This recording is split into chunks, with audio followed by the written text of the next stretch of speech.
DRDO over the last 5 decades has been working for the cause of armed forces, and some of the technologies so developed have spin-off benefits to the society. DRDO and FICCI have joined together to commercialize various technologies of DRDO, and in the last couple of years, a number of products from DRDO's technology have reached the market. One of them is the biodigester, which although primarily was developed for high-altitude applications for the soldiers posted at the frontier areas, has proven its utility in the civil society.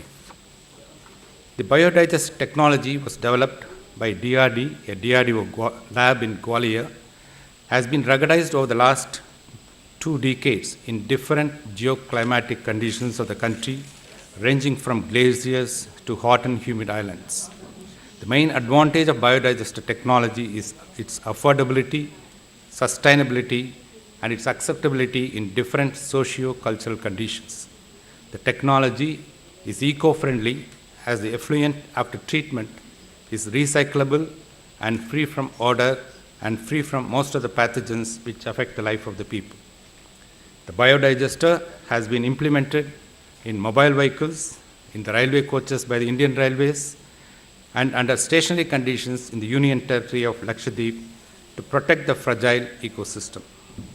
And today, the association between DRDO and FICCI has reached another milestone with the Department of Drinking Water and Sanitation adopting the biodigester technology for implementing in Gram Panchayats across the country. It is my privilege to welcome Honorable Raksha Mantri Ji, Sri A.K. Antony, who has always been with us at happy as well as at difficult times, and has been always a source of inspiration to us at this very moment. I heartily welcome Honorable Minister of Rural Development and Minister of Drinking Water and Sanitation, Sri Jairam Ramesh.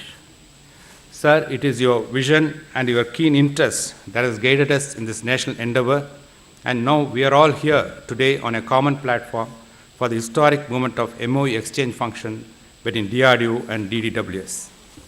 I also extend a warm welcome to Honorable Minister of Statistics and Program Implementation and Minister of Chemicals and Fertilizers, Sri Srikant Jaina, who paved the way for initiating this program in Odisha. And in the next few months, nearly 1,000 biotoilets will be installed all along the highway from Jamujadi to Dhamra in Odisha.